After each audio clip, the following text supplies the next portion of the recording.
from the mound. The Giants have won the ball game. Bill Laskey has shut out the Montreal Expos. To the mic. He's the ace of the staff. Let's welcome in Logan Webb. Let's bring a friend of mine in. Pat Burrow. Pat, how are you today? Bill, I'm doing great, man. Glad to be on with you.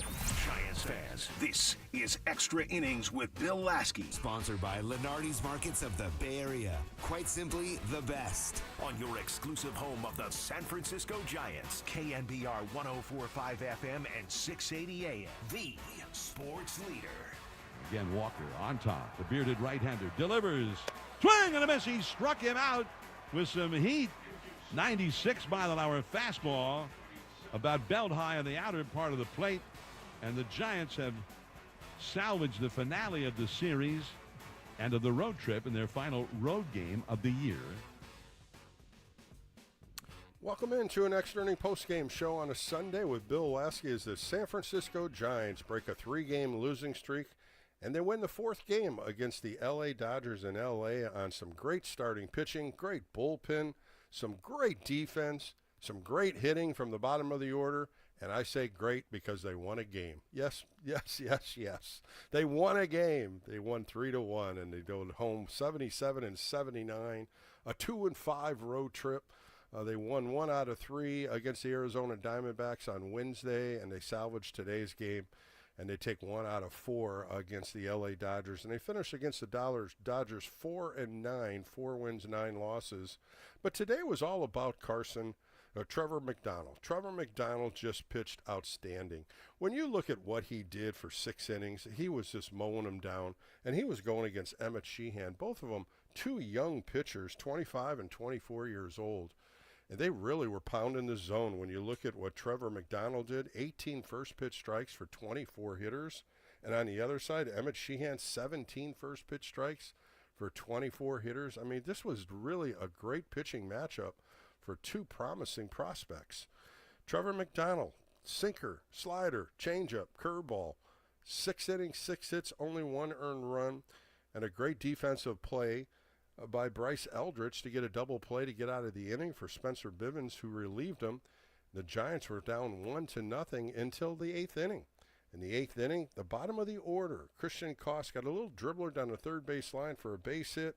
Drew Gilbert gets a base hit to right field. It was first and third. Patrick Bailey pinch hits and goes down the right field line with a double, ties the game up. And from there, they intentionally walked Devers, and Willie Adames with a great 11-pitch at bat gets a walk, and that takes the lead 2-1. Matt Chapman hits a ground ball to Mookie Betts, makes it 3-1, and the Giants walk away with a 3-1 lead and a win. So today was just a good start, a good game to finish a road trip there. They finish now 39-42 on the year on the road. 6 games left, 3 against St. Louis, 3 against Colorado. And the wild card is getting crazy as the New York Mets lost again today to the Washington Nationals. The Nationals went in and took 2 out of 3 from them. They are now 80-76. The Reds, on the other end, they beat the Cubs again. So now they are even with the Mets, and they take the tiebreaker. The Reds have the tiebreaker in all of these. The Arizona Diamondbacks beat the Phillies. They're 1 game out, and the Giants are 3 games out. Of course, the 4th is a tiebreaker. Reds right now hold everything in front of them, and you got 2 series is left for the Reds.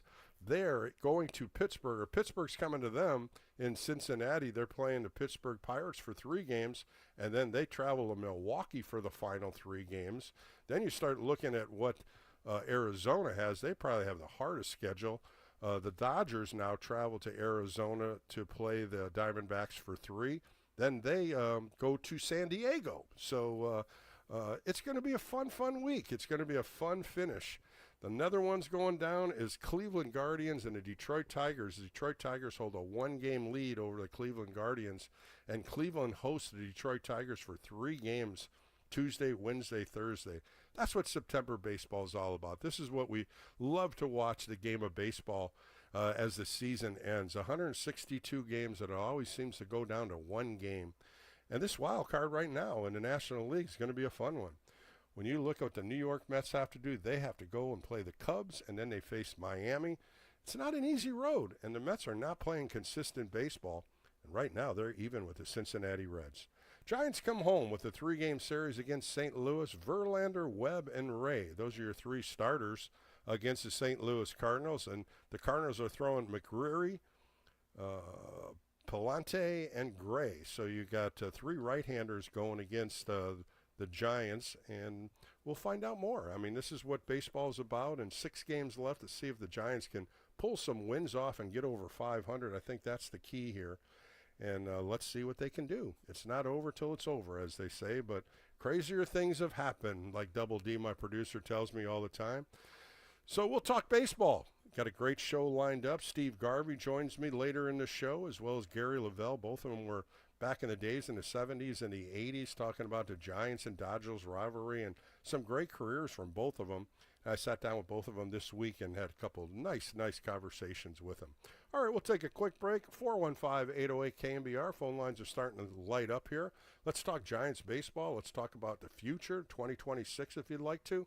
I'm Bill Laskey. This is the Extra Inning Postgame Show. More coming up right here on the Sports Leader.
listening to the former Giants righty. It's KNBR Extra Innings with Bill Laskey. Sponsored by Lenardi's Markets of the Bay Area. Quite simply, the best. Heard on your Apple HomePod by saying play KNBR.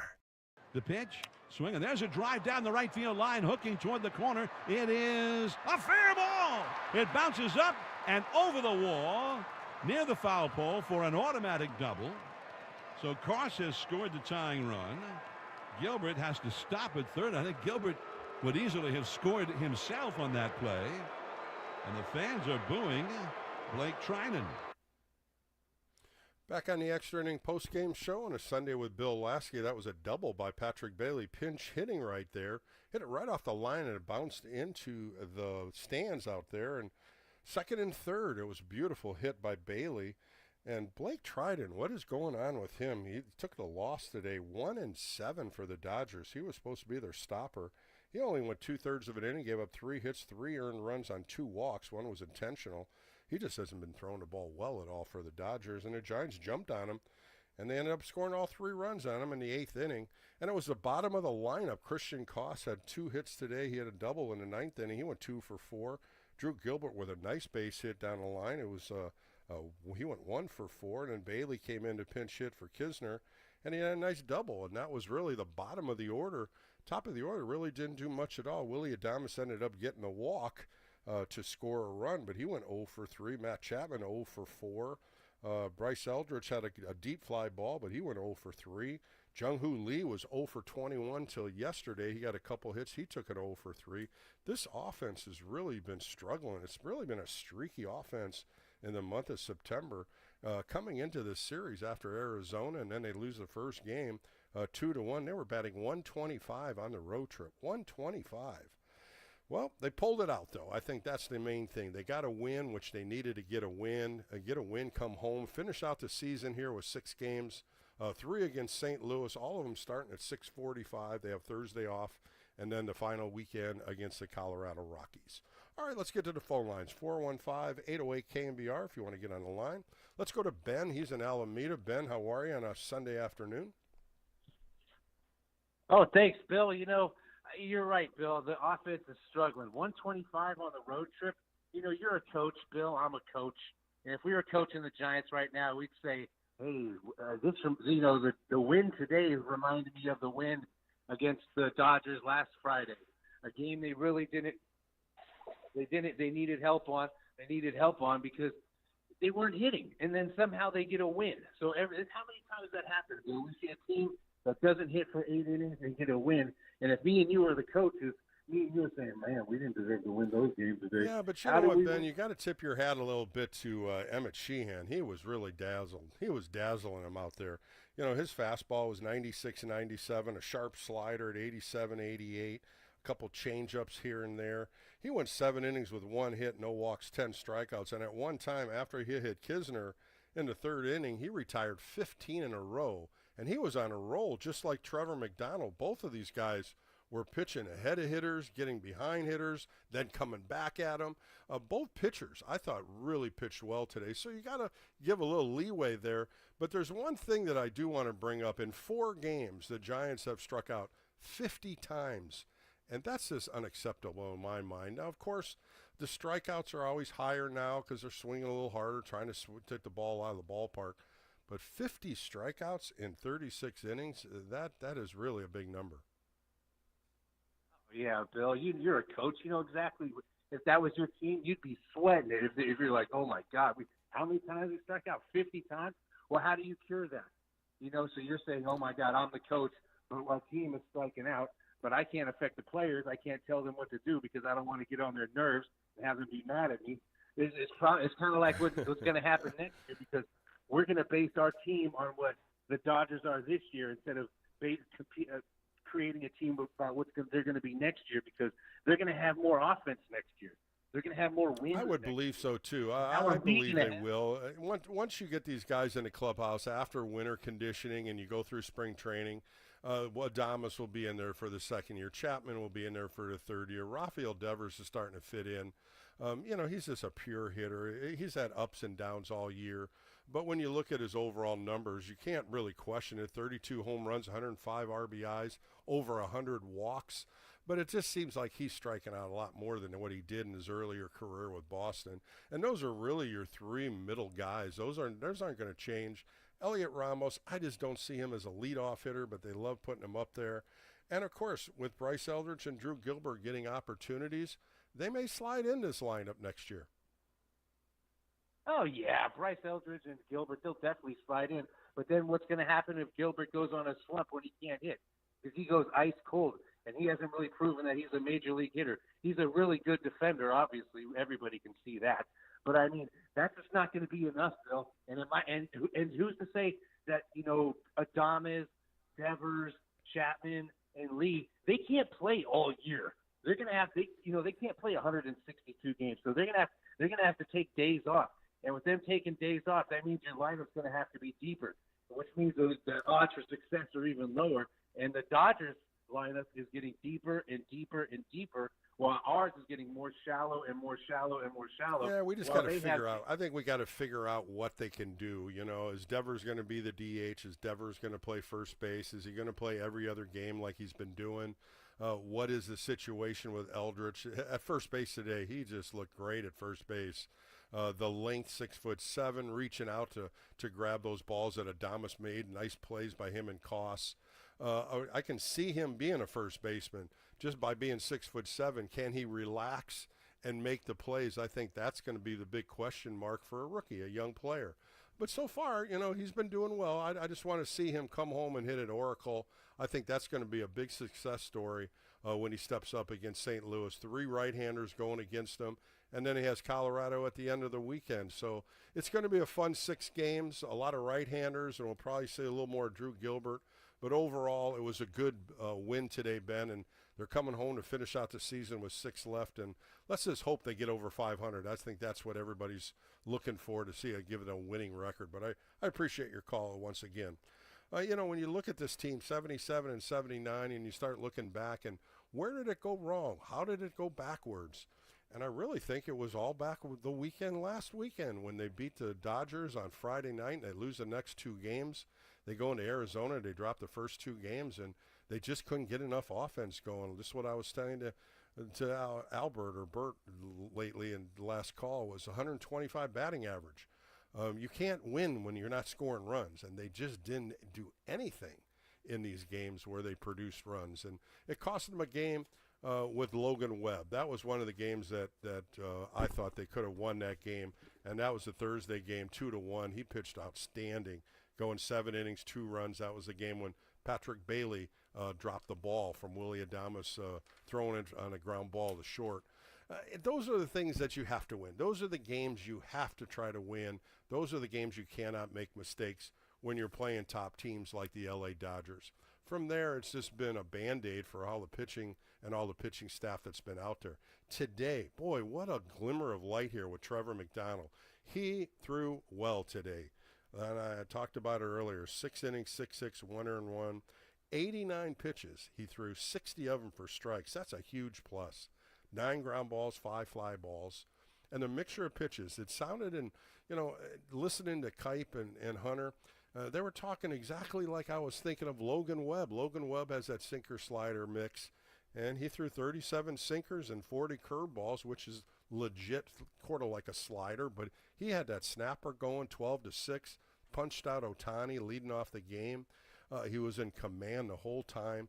The 6th inning, he got punched a couple times, or 7th inning, he got pinched a couple times, especially on the walk by Max Muncy leading off that inning. I thought a couple of those pitches were in tight zone where they could have gone either way. Conforto goes to the left field on the sinker, and that was really the last pitch he threw. But just an outstanding game, and we were wondering how long he would go. Could he face this Dodger lineup and command the zone, get ahead of hitters? And he did a great job, and most likely we will see him again probably in that Colorado series, and I want to see more of him. He impressed me. And after that, Spencer Bivens coming in. Now Spencer Bivens is more the 7th and 8th inning guy. It looks like Jose Budo's got pushed back a little bit. And then Joey Lucchesi, what can you say about him? He's been a great light as a left-hander coming out of the bullpen down there. He goes an inning and a third, just giving up one hit, a couple strikeouts, but he has been in times where he needed to come through with some great pitching, and today was one of them. And Ryan Walker cleaned it up, going 2/3 of an inning to get his 16th save. So a good outing all around for the pitching staff. Spencer Bivens gets the win. He's 4-3. And like I said, Ryan Walker gets the 16th save. 415-808 KNBR. Let's get on along. Let's talk to Andrea in Berkeley. Andrea, you're on a Sunday Fun Day show. How are you? Good. You took the words out of my mouth. Happy Sunday Fun Day. It's good when they win on Sunday, especially after the 3 games they lost against the Dodgers in this 4-game series. It was a tough road trip going 1-5, and today it was a battle because Emmett Sheehan was throwing well, and so was Trevor McDonald. And these are 2 young, promising pitchers for both these teams. Yes, it was an old-fashioned pitching duel, and I'm glad we won. And I just looked up Trevor McDonald, February 26, 2001. Pisces is a very strong Mars, energy, assertion, aggression. So this is really nice that he got the win. And we didn't, we got a win from the Dodgers. We didn't get swept, and we got some momentum heading home. And, Bryce Eldridge had some good defensive plays. Let's not forget that. And just like a nice Sunday Fun Day, and we got the new moon solar eclipse, which is new beginnings, Bill. And tomorrow is the fall equinox. So we got some new beginnings there as well. So it's just, I think overall, they needed to win this game. They were slumping really bad, and they didn't want to get swept in a 4-game series against the Dodgers. Of course, the Dodgers came up here last weekend and took 2 out of 3 after they lost on Friday. And today was just one of those games. Get a win, get on the plane. There's no more road games, so now you're coming home to finish it in front of your home crowd. The Cardinals are coming in. It's always a great organizational type of battle, the Cardinals and the Giants, and that goes all the way back during the playoffs of 10, 12, and 14. And it's always fun seeing the Cardinals. And, of course, if you remember when the Giants went and played St. Louis, they dropped a Saturday and Sunday game there, and that was really 2 losses that the Giants really kind of fell out of the wild card race with both those games.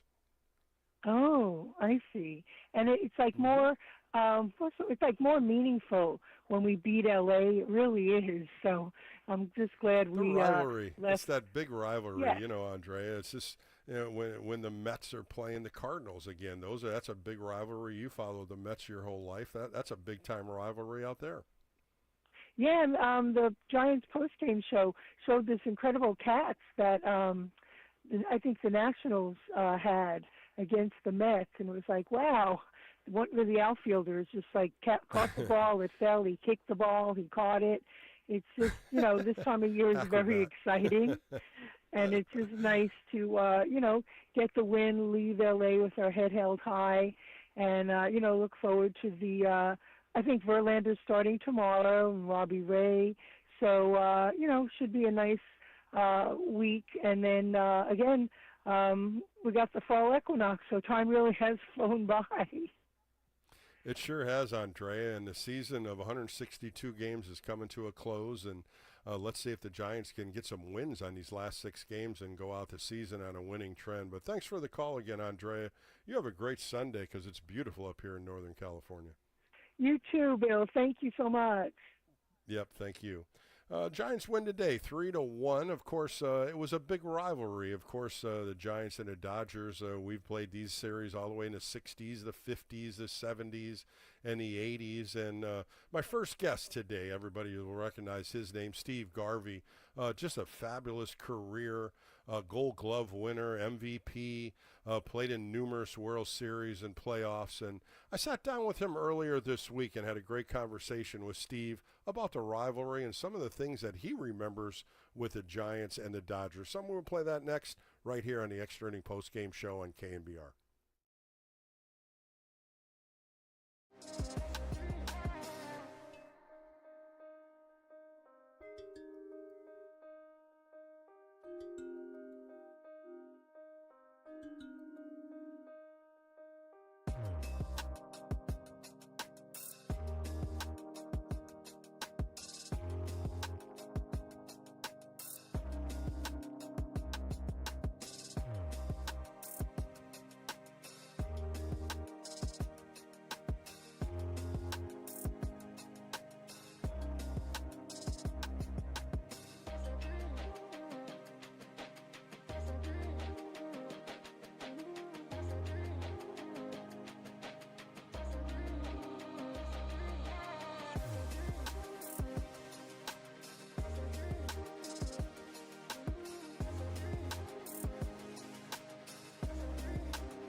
This is KNBR Extra Innings with former Giants right-hander Bill Laskey. Sponsored by Lenardi's Markets of the Bay Area. Quite simply, the best. Hear him on your Apple HomePod by saying play KNBR. Play KNBR. Welcome back to the Extra Inning Postgame Show. I'm excited to bring my guest on. He played 19 years in Major League Baseball, 10-time National League All-Star, a National League MVP in 1974, 4-time Gold Glove winner, also a World Series champion with the Dodgers. Let's bring in Steve Garvey. Steve, how are you this afternoon?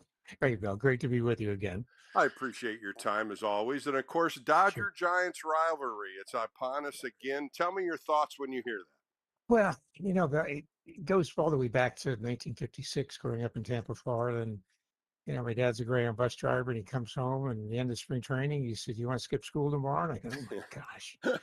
what are we doing? He said, I have a charter to pick up the Brooklyn Dodgers from the Tampa airport, take them to St. Pete, play the Yankees in an exhibition game. And lo and behold, the next day I got a chance to bat boy for the world champion Brooklyn Dodgers. And that was my baptism. Fell in love with the game, got a chance to bat boy for him for the next 6-7 years. I love my dad. And then to listen to him talk about the Giants, their dreaded rivals from the boroughs of New York. And so by the time I got up to the team in September 1st, 1969, I had a real good understanding of this great rivalry and arguably as good as any in baseball over the years. So this coming weekend and next week are going to be really interesting because it means something. And I think it's great for baseball.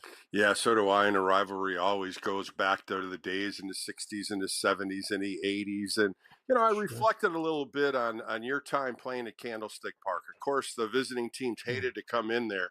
Your numbers shine pretty well. You hit 294, 74 RBIs, 24 doubles, 12 home runs. How did you like hitting in Candlestick?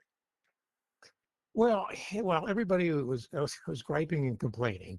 I figured, hey, just go out there and just do it, So I rarely wore long sleeves, and there was fog and wind and all that stuff. And I said, the heck with it, I'm going to seize this negative attitude and take advantage of it. I think it worked pretty well, and I also understood the rivalry, and there were some years where there was a disparity and so forth. And so, I just figured I'd carpe diem, seize the situation and do the best I could. And, people hated Candlestick. I thought it was the charm of how San Francisco had just transpired and it's moved from the East Coast to West and they had the advantage and people came in there, I thought. Steve Garvey joining me on the Extra Inning post-game show. Now let's go to Dodger Stadium. You hit extremely well there. Of course, you played there 14 years, and again as a visiting player with the Padres, you hit 307 at Dodger Stadium, 524 RBIs, 118 doubles, 157 home runs. What was so good about Dodger Stadium? The weather, the fields? I mean, it was a gorgeous stadium.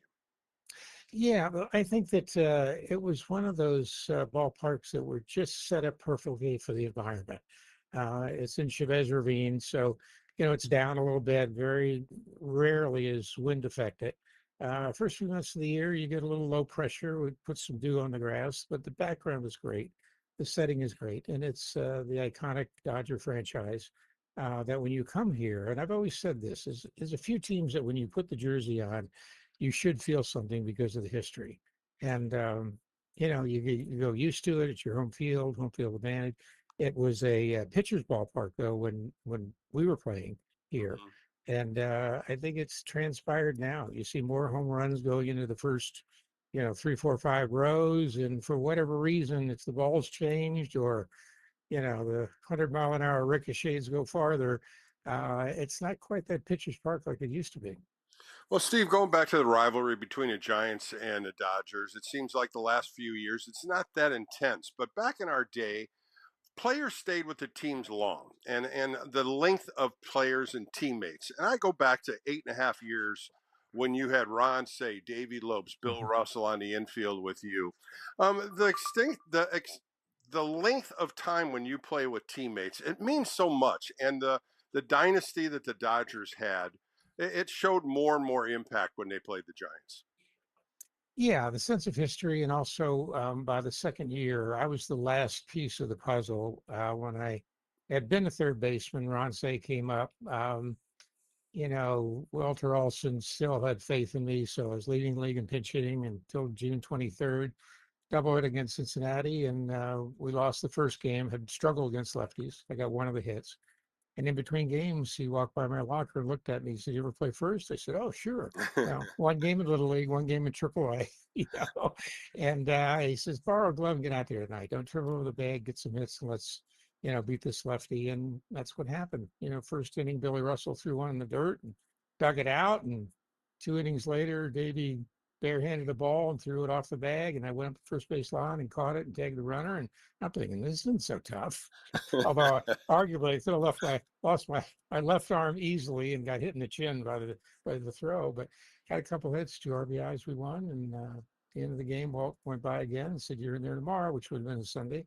And that began 15 years of people knowing Steve Garvey as the first baseman. But I always say, and it's a great lesson, if somebody says, at work, can you do this? Absolutely. Can you lead this group? Absolutely. Even if you've never done it before, because you never know what's going to be your destiny.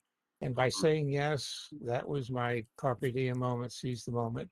Ended up being a short first baseman, but probably leading the league and digging balls out of the dirt. I wasn't a Willie McCovey, at 6'3" or so, 4, but loved playing the bag, because next to the pitcher and catcher, you handle the ball more than anybody else, and I enjoyed that.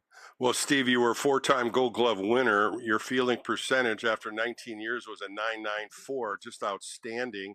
Only 130 errors in 19 years. But I got to ask you, you had played 47 games at third base. I don't recall that. When did you play third base? Well, I played that coming up, and of those 130 errors, probably 70 of them were at third base. But I had shoulder separation playing football at Michigan State, never quite through the same. So that was the main reason. And of course, at first base, you don't throw as much. You use your fielding skills, and it turned out that was a big asset for first base, and not having to throw. So again, being in the right spot at the right time and finding a position that fits you. And the Dodgers, were great at developing athletes like Russell and Lopes, who were great center fielders, who ended up as all-star second and shortstop. So I think it's both getting the opportunity and then having a team that can develop you into being, not only good, but very good eventually.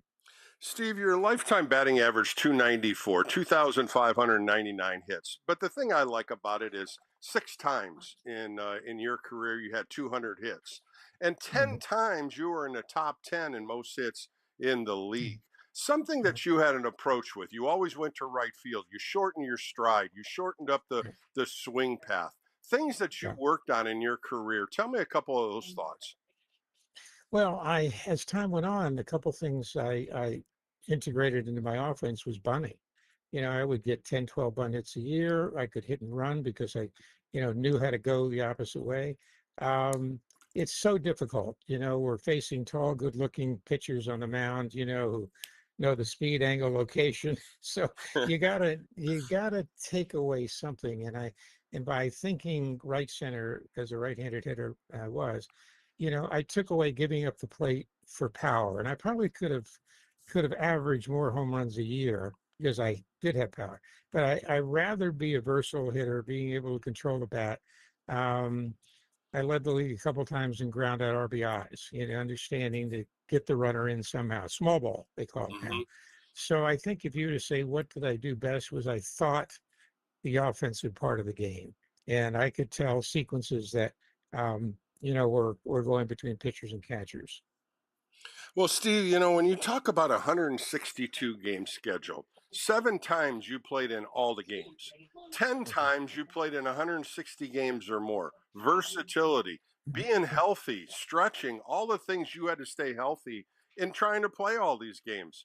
It'll never happen again. But let me tell you, 162 games 7 times in your 19-year career, that's impressive. Well, thank you.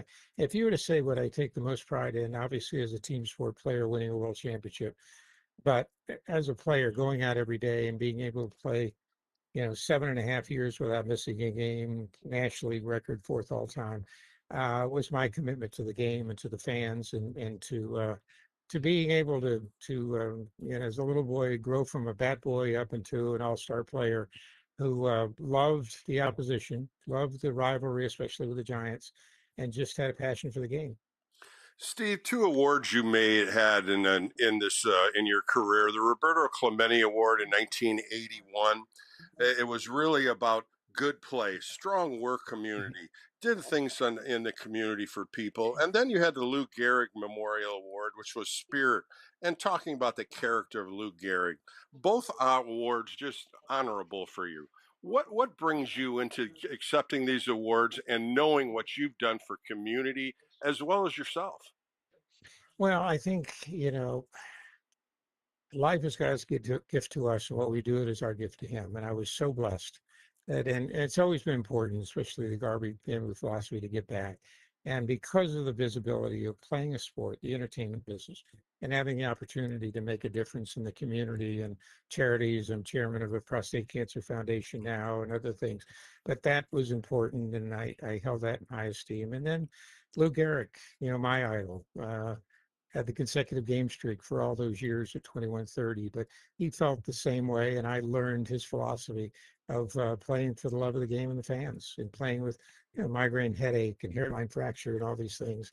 And, eventually being able to win that award, it was a pretty neat doubleheader for me, the Clemente and the Gehrig. Steve, as we finish up here, from the Dodgers, you went on to play for San Diego Padres for 5 years. They retired your number 6 as a Padre. What did that mean to you?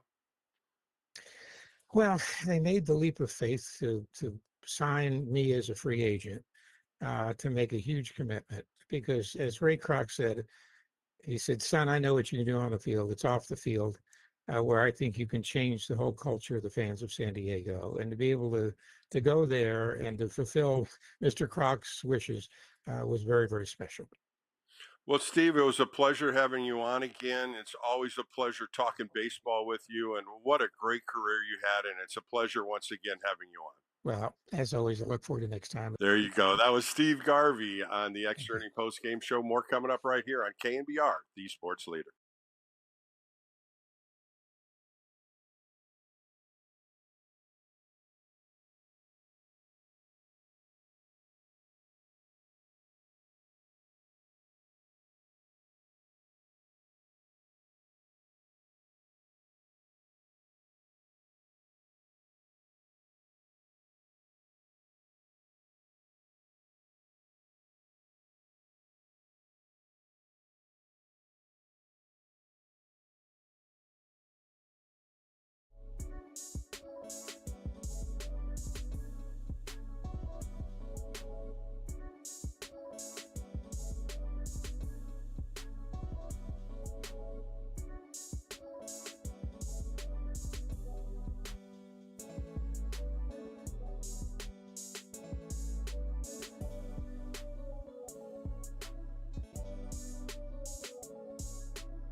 Did you ever think you could become a big league baseball player? Well, now you can. Come to Big League Coaching Fantasy Camp. It's January 11th through January 17th, 2026 in beautiful Scottsdale, Arizona. Our host hotel is the Marriott Suites for the week. Come play with the great coaches, Joe Youngblood, Shooty Babbitt, Tim Flannery, Scott Garrelts, Mark Davis. Go to bigleaguecoaching.org and sign up today. Become a big leaguer.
KNBR Extra Innings with Bill Laskey keeps the postgame rolling live right here. Sponsored by Lenardi's Markets of the Bay Area. Quite simply, the best. On KNBR 104.5 FM and 680 AM.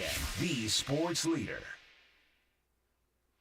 Back on the Extra Inning postgame show on a Sunday with Bill Laskey. Giants win today, the final game of their whole road trip, as they finished 2-5 on the road trip, winning one game against the Arizona Diamondbacks and one game on a 4-game series against the LA Dodgers.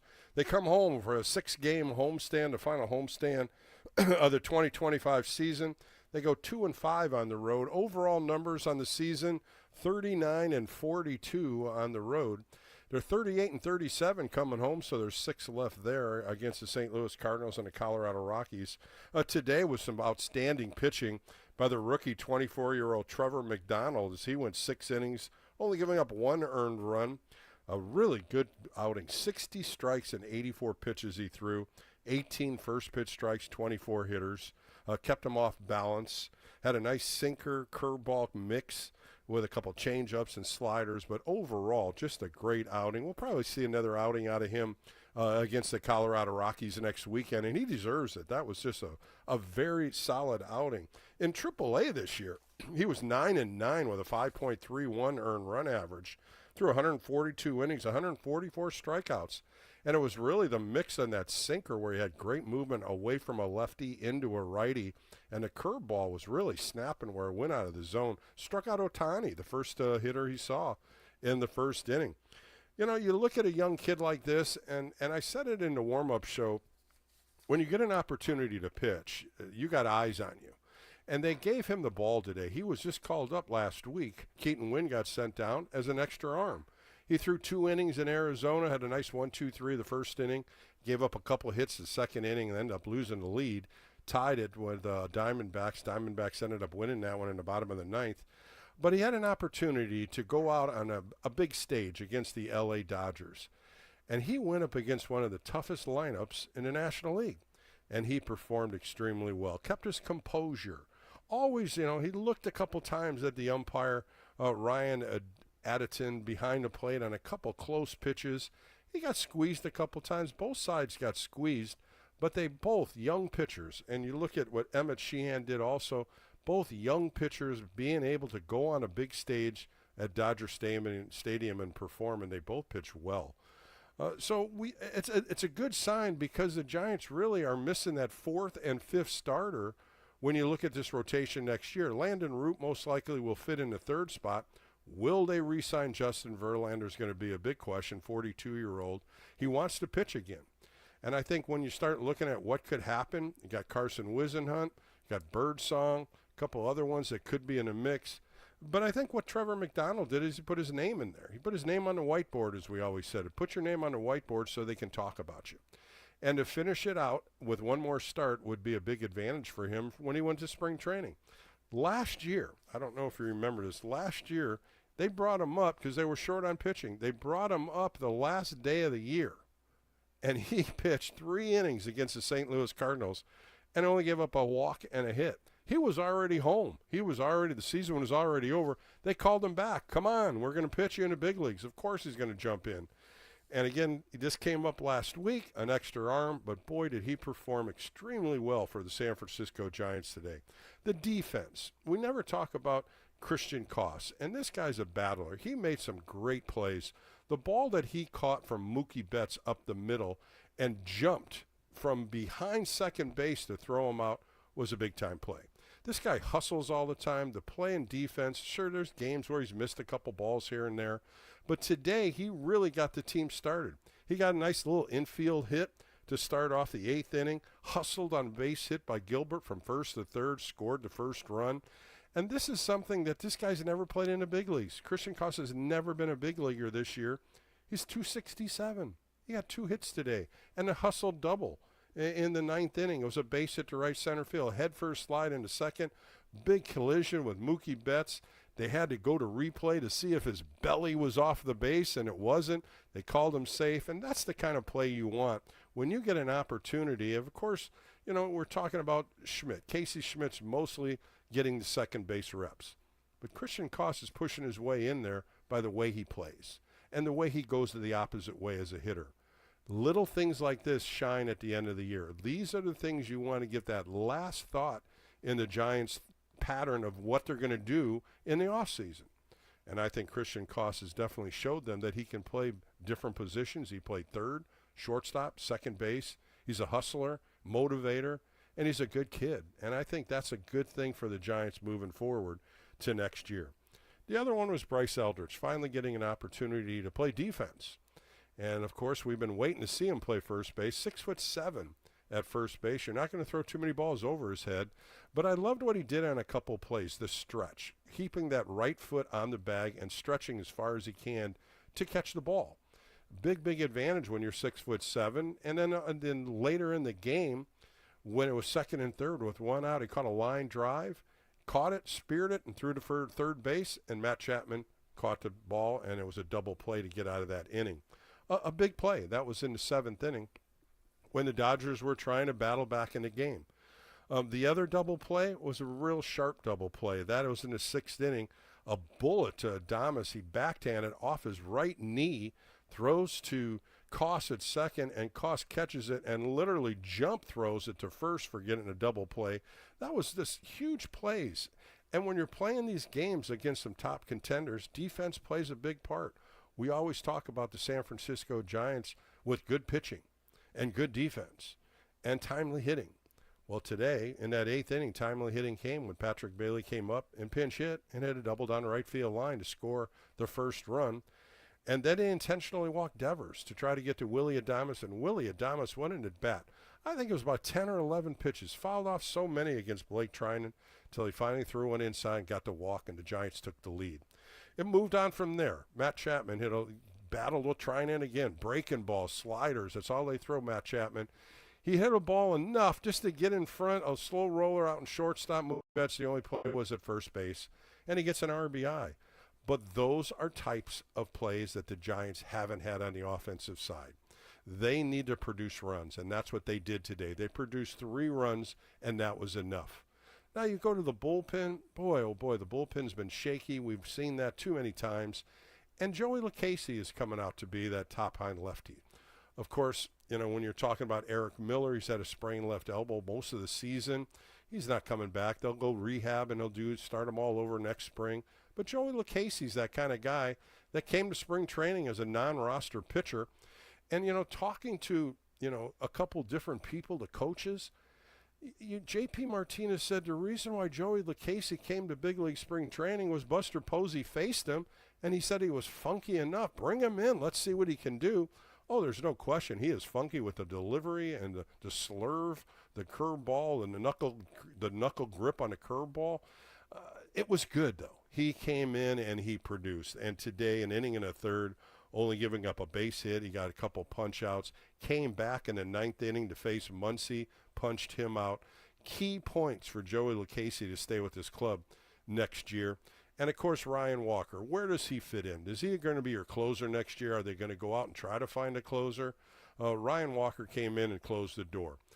Could he do this again a length of time? I don't know. I don't know if he's the type of guy that could be a closer. He's more of a 7th and 8th inning guy.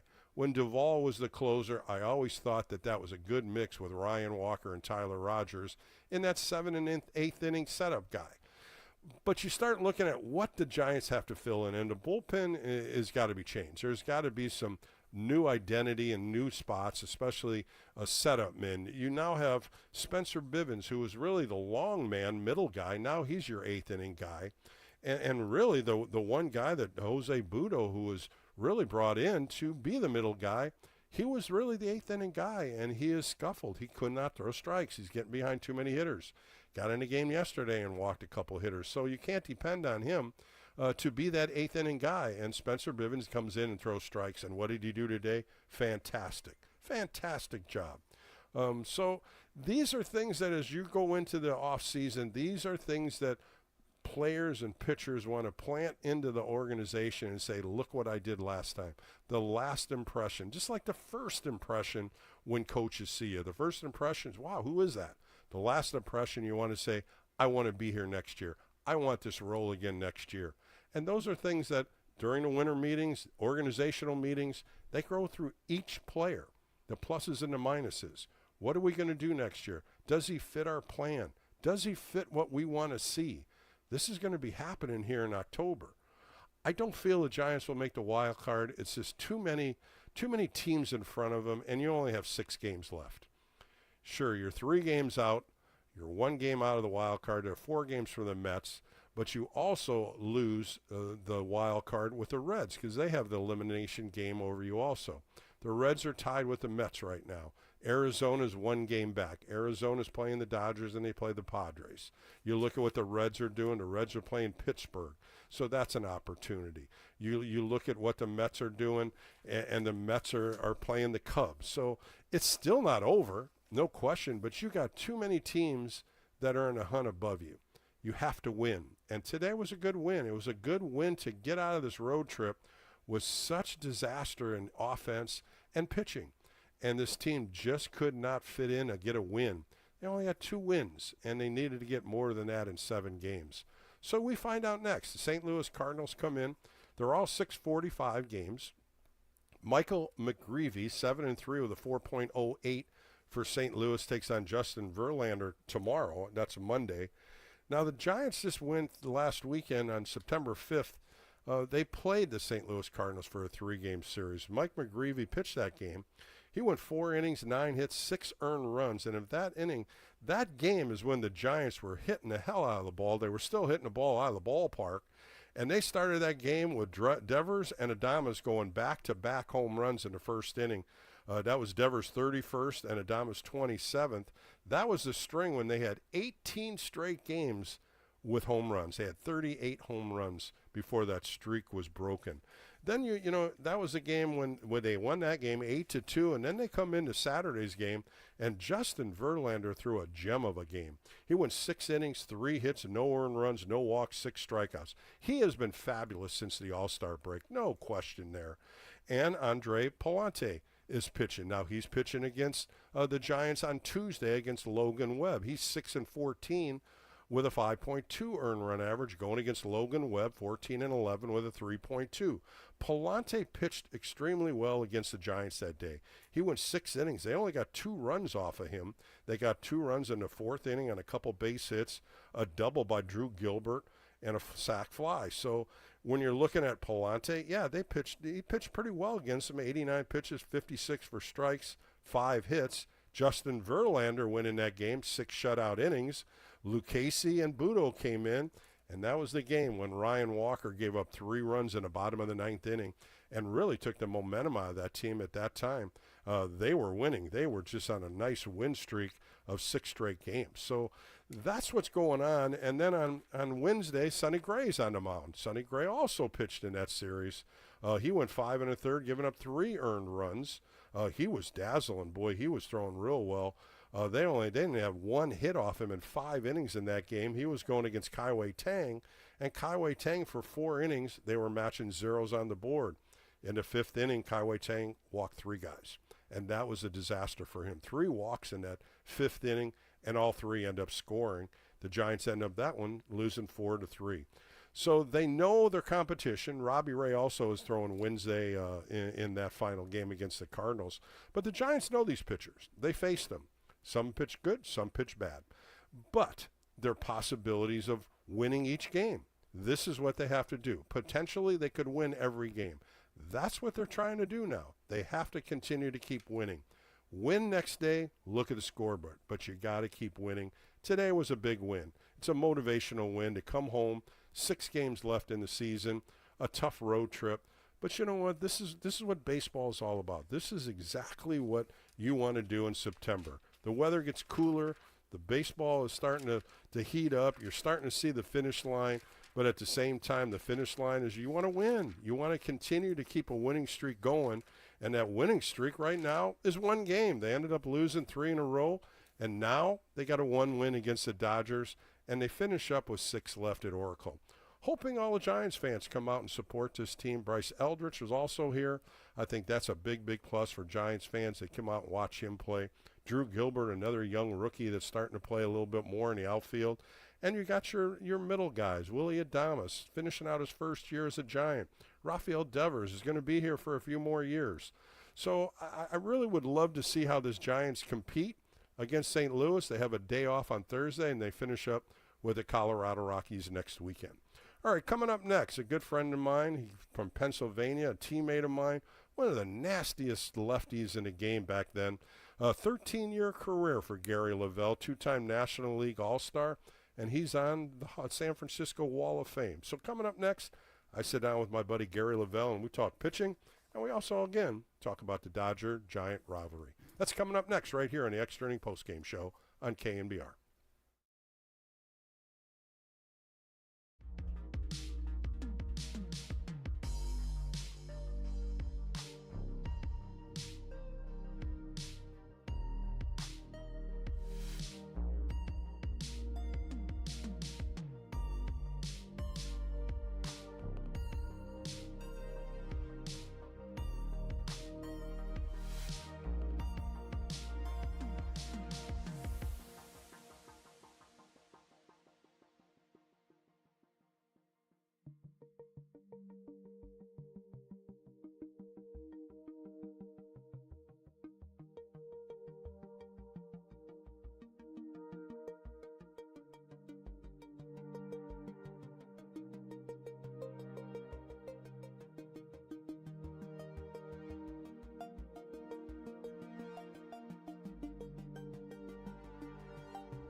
Check the mic and make sure it sound right, boys.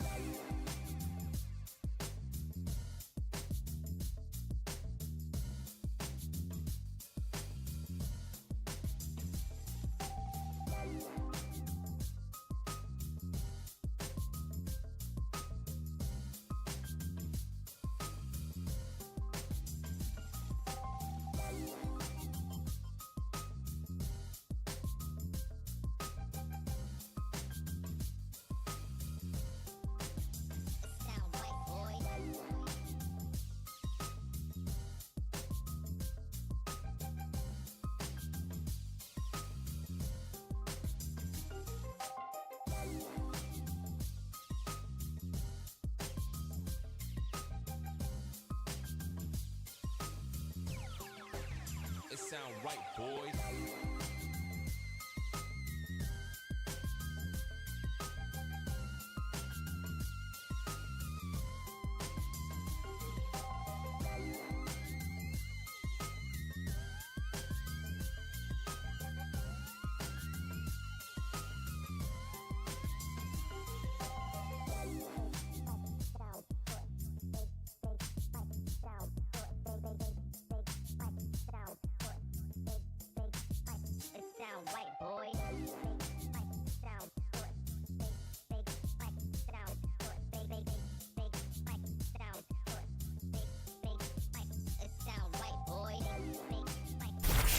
Bill is back. Fired up, bringing it, all excited. This is KNBR Extra Innings with Bill Laskey. Sponsored by Lenardi's Markets of the Bay Area. Quite simply, the best. Listen on your Google Home smart speaker by saying play KNBR. Welcome back to the Extra Inning Postgame Show with Bill Laskey. I'm excited to bring in a teammate of mine on. He was a two-time National League All-Star with the San Francisco Giants and also has a beautiful plaque on the San Francisco Giants Wall of Fame. Let's bring in the lefty himself, Gary Lavell. Gary, how are you today? Hey, Bill, doing fine. How about yourself? Doing great now that I got you, and I love talking baseball. And, of course, you were a teammate of mine. You were so stellar in the bullpen. When you hear Dodgers-Giants rivalry, what's the first thought that comes in your head? Well, there's a lot of them, but that goes back to my first year in the minor leagues in rookie ball, actually. The first day we got there, we had a team meeting with the new manager. His name was Harvey Kemp, and the first thing he said was, you know, Giant players need to learn to hate the Dodgers, and it's a rivalry. And the funny thing was that Harvey was our rookie league manager, and the Dodger rookie league manager in Ogden was Tom Lasorda at the time. Wow. And so, sure enough, during that season, we got into a couple altercations with them, and lived up to the reputation of not liking each other. So it was very interesting. But they broke in real quick as say this is our rivalry, and here's what we really got to play well against. Well, Gary, you grew up in Pennsylvania. You went to Liberty High School. You got drafted right out of high school by the San Francisco Giants, and you ended up signing. Did you know much about the Giants organization back then? Because, I grew up in the Midwest. There was very little information we had on about the West Coast teams. Well, the funny part was when the Giants, they moved, I think in 57 to San Francisco or 58, somewhere in that area. But I was already a New York Giant fan before they left New York. And my favorite player and who I idolized was Willie Mays. And I followed wherever he played. I was, a team I was following. And, the Giants were that team. And I got to play on the same field with Willie during 1970, my first year in big league camp. So it was, very memorable. But I was always a Giant fan growing up, and I stayed with it. Well, like I said, you got drafted in 1967. It took you a few years to get to the big leagues, but you ended up getting in 1974. And, of course, you were a bullpen guy as well as you started a couple games. Walking into that locker room, nervous? Were you, a little excited? What was your thoughts walking into that team? Because there was a lot of stars in that locker room. Well, I think, your first day up in the big leagues, it's like a dream fulfilled. And you are in awe of, all the players that you watched on TV and read about. And obviously, as you begin to compete at that level, you just, take it as, hey, this is my job, and here's what I'm going to do to stay here. So, as well as I do, that's all about performance. So you got to overcome the shock and awe of being there and go out and do your job. Well, a couple of bullpen arms, John D'Acquista, the late, great Randy Moffett, Elias Sosa, Charlie Williams, Jim Barr, a lot of good names down in that bullpen. Did they give you any kind of reference of how to pitch in a bullpen in the big leagues? Was there any support from these guys? No, the interesting thing was I was a starter through my whole minor league career. Mm-hmm. And as I got to the big leagues, obviously, in September of 74, I came up with John Montefusco and Ed Alicki. And we were all in the bullpen at that time. But then the first day in Dodger Stadium, well, our pitcher got knocked out, and John Montefusco went in and pitched the rest of the game and won it. And then we went to Houston, and my first opportunity, it was the ninth inning. We were up by 1 run, and Greg Gross, who was a Rookie of the Year for the Astros, I came in with a 2-0 count on him, and I was so hyped I didn't even get the ball near the zone, and threw 2 pitches, and he walked, and then Moff came in and got the save. And then the next day we flew back that night we flew back to San Francisco, and the Dodgers came into town the following day, and John D'Acquisto was our starting pitcher. And in the first inning, he got hit with a line drive, and I remember the manager coming out, and as he walked out the mound to check on John, he pointed down the bullpen and signaled for the left-hander. And I looked around and said, gee, I'm the only left-hander here. And so I came in the game, and then that was really the game that got me over the hump, and pitched 7 2/3 innings. Lost the game on an unearned run, but that really was the initial time where I felt, yeah, I belong here and I can do the job. So that was the history of that one. That voice you hear on the Extra Inning Post-Game Show is a 2-time National League All-Star, both years, 1977 and 1983, with the San Francisco Giants, Gary Lavell. Let's look at that 77 season, one of your best years. You threw 118 in the third innings, but 73 games you were in, 49 of them you finished, sparkling 2.05 earned run average. And, you know, you had 20 saves, so a lot of things were working well for you that year. Tell me a little bit about that year and how successful that year was for you, and also being elected at a 1977 All-Star game. Well, I think, you know, I was beginning to get comfortable, and I think I was starting to hit my prime. And in 77, I got off to a great start, and obviously I had All-Star break. I was, as I was selected, a great honor, and we played in New York in Yankee Stadium, and actually we won that game, and I got to pitch 2 innings, did very well. And I remember, you know, coming back from that year, I ended up with a tendonitis in my left knee, and I was getting cortisone injections, and that kind of set me back a little bit in the second half, but I finished strong, and it was a great year. And 78 was a good year, and just, you know, kept going every year. You know, I think I pride myself as being able to come back day after day and pitch. I was able to recover quickly, so that was always a benefit to be able to do that. Gary, your final line, 80 wins, 77 losses, a sparkling 2.93 earned run average, 136 saves. And when you start looking at your numbers at Candlestick Park, you were outstanding there. 42 and 35 with a 2.8 earned run average with 54 saves. Why was it so good for you? Why was it? It was hard for us to pitch there, but something about Candlestick Park, you love throwing there. I think, you know, when you get kind of over the shock of how cold it was, and I think as a pitcher, you learn to use the elements to your advantage. And I think that's what I try to do. Particularly, you know, I knew it was cold and the hitters didn't like hitting there.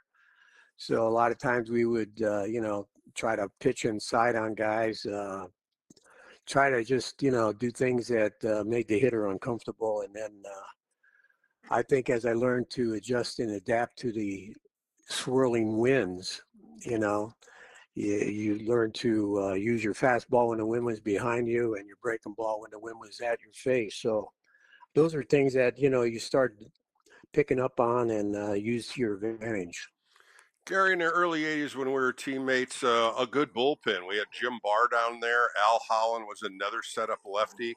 But Greg Minton was the guy that made all the saves. Of course, you were a part of that also in the 8th and ninth inning. It was a pretty damn good bullpen. And Frank Yeah, Robinson used you all different ways. We ended up beating the Dodgers, of course, in 1982, the final game to knock them out of the playoffs. But that rivalry back in the early 80s, it was sparkling. There was a lot of good games between the Dodgers and the Giants. And of course, when the fans came to Candlestick Park, it was fulfilled with a lot of Dodger Giants fights and a lot of different things that Giants fans just didn't like that Dodger blue walking into Candlestick Park. no, they didn't. And we had some interesting nights there, and the Boo Birds would come out, and they greeted the Dodgers as well as anybody could be greeted with the boos and that. And it turned into some really interesting and very competitive games. And it was always great to win a series against the Dodgers, which, they had great teams in those days. They were always in the playoffs. But in '82, when we knocked them out of that playoff spot, I think that was a real enjoyable time. Well, Gary, your windup and your stretch, you had the high leg kick. You sometimes came down on lefties. Left-hand batters only hit 225 off you in your whole career. And when you start looking at it, 301 strikeouts against lefties. And you had that good sweeping slider you had. What was some of the things you did to organize that leg kick, and how comfortable were you? And another thing, you had 15 pickoffs at first base, a very good quick move. What were some of the things you worked on with that stretch as well as the windup? Well, I think when I was young, one of the pitchers that was one of my favorites was Juan Marichal, and he had that high kick over his head. And I was in big league camp with Juan the one year in '70, and I started trying to emulate a little bit the high kick. I had a fairly high kick in the minors, but I increased it, and it became comfortable to me. Mm-hmm. And then I learned to pick off from it, which you had to do. If it was a high kick, you had to have a pretty decent pickoff in order to keep the runner somewhat, contained. So I worked on it, felt comfortable doing it, and it worked out very well for me. A few more minutes with Gary Lavell on the Extra Inning Postgame Show. Going back to the Dodger-Giants rivalry, when we went down to Dodger Stadium, it was a whole different rivalry. The Dodger fans were into it, not as well as the Giants fans. But at the time in Dodger Stadium, it was always an exciting game, always watching the Dodgers come out in their pearl white uniforms. But when you looked at their lineup, Garvey, Lopes, Russell, Say, you start looking at that same team we saw year in, year out. Do you think the rivalry has changed because players change so much? I think so. Back in those days, you had a lot more, it seemed like, loyalty. And, in the beginning of my career, we didn't have free agency like they do today. So there was more consistency with the rosters of teams. And, of course, the Dodgers, they had that great roster with, they had the lineup, they had the starting pitching with Sutton and all those guys. It was just, you expect to face certain guys so many times. And Dodgers is one of those teams that those guys seem to be there for a long time. And, you didn't see the same lineup I saw early on in my career with the Dodgers was pretty much the same lineup I saw near the end of my time with the Giants. Gary, as we finish up on the Extra Inning Postgame Show, as I said, you played 13 years in Major League Baseball, 11 of them with the San Francisco Giants. If there was one memory you could take from your Major League Baseball career, what would that be? Oh, wow. Number one, I think the '77 All-Star game was one of the top moments I had, I believe. Being in Yankee Stadium, and I think Willie Mays was the National League captain, and Joe DiMaggio was the American League captain. So that was really a memorable time. And I just really, I was very fortunate. Loved my time with San Francisco and the Giants. And they're still my team, and we'll always be cheering for them. Well, Gary, your plaque lies perfectly in the San Francisco Giants Wall of Fame. A great career, a great teammate, and I want to thank you for your time today. Thank you for having me, Bill, and God bless you. That was Gary Lavell on the Extra Inning Postgame Show. More coming up right here on KNBR, the sports leader.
The game may be over, but we know you want to talk more ball. So KNBR Extra Innings with Bill Laskey continues. Sponsored by Lenardi's Markets of the Bay Area. Quite simply, the best. We are KNBR 104.5 and 680, the sports leader.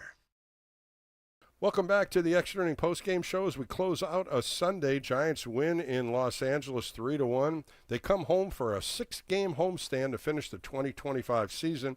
3 games against the St. Louis Cardinals, and then next weekend, 3 games against the Colorado Rockies. Giants come home with 77 wins and 79 losses, and we'll find out tomorrow. Justin Verlander takes the hill against the St. Louis Cardinals. First pitch right here at 6:45. I want to thank my 2 guests today, Steve Garvey and Gary Lavell. You can hear them on the All KNBR podcast if you missed either one of those interviews.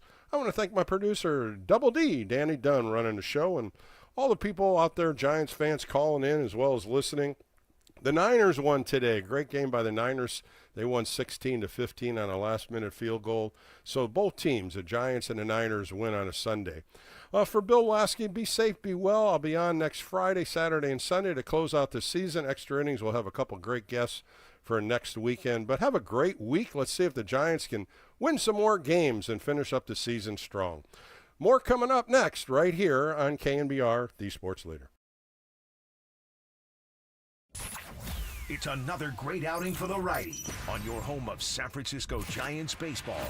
KNBR 104.5 and 680, the sports leader. Play KNBR on iHeartRadio.